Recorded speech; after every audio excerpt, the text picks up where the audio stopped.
Halo semuanya, selamat datang di 90 Menit Bola. Kita awali informasi kali ini dari kabar kalah di laga perdana, tanda PSIS menurun musim ini. Pelatih PSIS Semarang Gilbert Agius merasa cukup kecewa dengan kekalahan anak asuhnya di Persita Tangerang saat berjumpa pada pertandingan perdana BRI Liga 1. Dalam duel yang berlangsung di Stadion Muhammad Subroto Magelang pada Minggu 11 Agustus sore, PSIS Semarang harus menanggung malu setelah takluk 0-1 dari Persita Tangerang lewat gol tunggal Sandro Anibal. Gilbert Agius meluapkan kekecewaannya seusai pertandingan. Menurutnya, kekalahan yang dialami Mahesa Jenar di kandang ini sangat memalukan. Dia menyebut hasil akhir laga ini memang tidak adil. Juru taktik asal Malta itu ingin mengajak publik melihat aspek positif yang sudah ditampilkan PSIS meski mengalami kekalahan. Dia bilang Mahesa Jenar punya lebih banyak peluang tetapi akhirnya harus kecolongan pada babak kedua. Sebelumnya, PSIS memang ditinggal beberapa pemain asing yang menjadi kunci skuad Mahesa Jenar musim lalu. Wah, apakah ini tanda penurunan buat PSIS musim ini? Tak hanya kehilangan ban kapten, Andri Tani juga tergeser posisi kiper. Andri Tani Ardiansyah tergusur 2 kali di Persija Jakarta pada musim ini. Pertama dari jabatan kapten, kedua dari status kiper nomor 1. Era panjang Andri Tani Ardiansyah di bawah Mister Persija tampaknya menemui senjanya. Kiper kelahiran 26 Desember 1991 itu sudah menjadi kiper utama Macan Kemayoran selama lebih dari 1 dekade. Pada musim ini, The Jackmania harus terbiasa menyaksikan sosok berbeda di bawah Mister Persija. Andri Tani kemungkinan besar akan turun jabatan sebagai kiper nomor 2. Pasalnya ada kedatangan kiper asal Brazil Carlos Eduardo menjelang pekan pertama Liga 1. Sementara itu, regulasi FIFA yang menyatakan hanya kapten tim yang bisa protes ke wasit membuat Andri Tani sebagai kiper tidak diuntungkan. Pihak klub menunjuk Rizky Ridho dan Muhammad Ferrari sebagai kapten dan wakilnya dengan alasan lebih bebas sebagai pemain outfield. Yang luar biasa, keputusan itu diambil sendiri oleh Andri Tani yang memilih 2 pemain tersebut. End of era bagi Andri Tani. Penyebab Tyrone Del Pino dicoret dari DSP Persib. Pelatih Persib Bandung Bojan Hodak membeberkan alasan salah satu pemain asingnya Tyrone Del Pino absen pada pertandingan Persib BRI Liga 1 menghadapi PSPS Biak. Pada pertandingan yang berlangsung di Stadion Sijalak Harupat, Kabupaten Bandung pada Jumat 9 Agustus 2024, Tyrone Del Pino tidak masuk dalam daftar susunan pemain. Menurut Bojan Hodak, sebelumnya Tyrone Del Pino menjadi pemain yang disiapkan masuk dalam DSP Persib di laga perdana. Namun pada hari H jelang laga, gelandang asal Spanyol tersebut mengalami demam. Sehingga untuk menghindari hal yang tidak diinginkan, Bojan Hodak memutuskan untuk mengistirahatkan Tyrone Del Pino dan tidak memasukkannya dalam DSP skuad Maung Bandung. Itu karena Tyrone sakit 1 malam menjelang laga. Jadi dia menderita demam dan muntah-muntah. Jadi dia tidak tampil di pertandingan, bahkan tidak masuk ke bench, kata Bojan Hodak usai memimpin latihan pada Minggu 11 Agustus. Persebaya banjir sponsor, kini kenalkan 2 lagi. Persebaya Surabaya menjamu PSS Sleman dalam pekan pertama BRI Liga 1 di Stadion Gelora Bung Tomo, Surabaya. Hanya beberapa jam sebelum kick-off, Persebaya memperkenalkan partner sponsor baru. Total ada 6 brand yang diumumkan sebagai sponsor Persebaya. 3 sebagai sporting partner dan 3 sebagai supplier partner.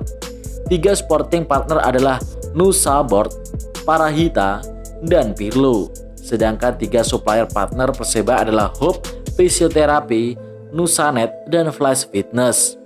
2 di antaranya adalah sponsor baru, yakni Parahita dan Pirlo.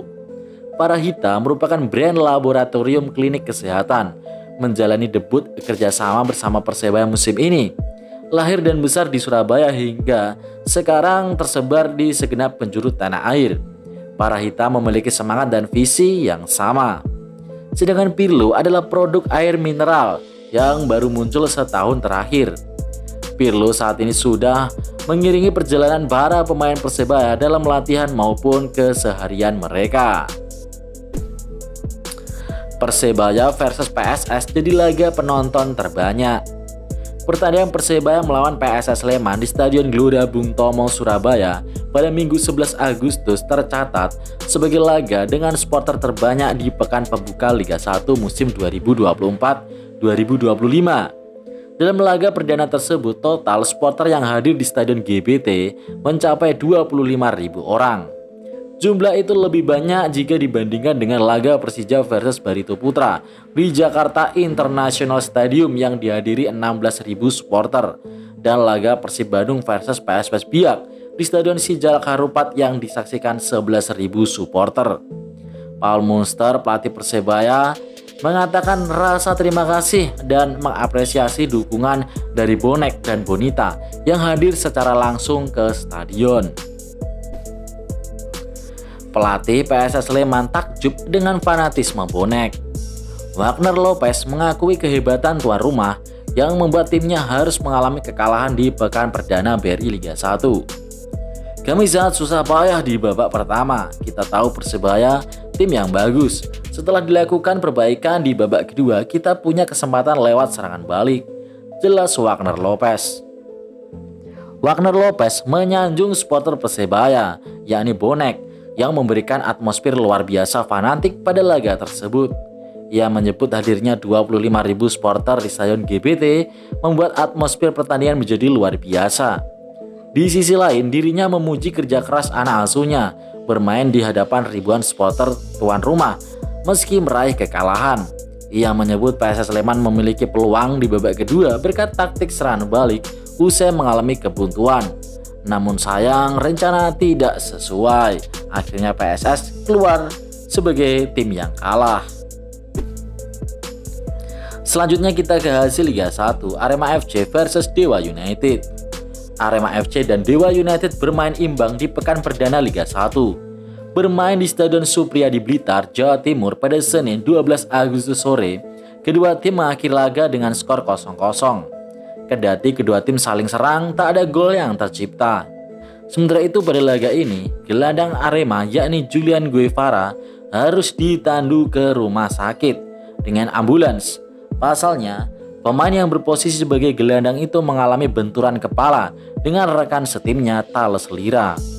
Wasit dan petugas langsung sigap menolong sang pemain. Semoga tidak terjadi apa-apa. Kita doakan saja. Update terbaru kondisi Julian Guevara. Setelah dilakukan pemeriksaan lebih lanjut di rumah sakit, pemain asal Kolombia itu dinyatakan sadar dan dalam kondisi stabil. Meski demikian, ia harus menjalani serangkaian perawatan intensif. Pemain bernomor punggung 6 itu diperkirakan akan absen selama 2 hingga 3 minggu ke depan. Kehilangan Guevara tentu akan sangat terasa mengingat perannya yang sangat penting di lini tengah Arema FC.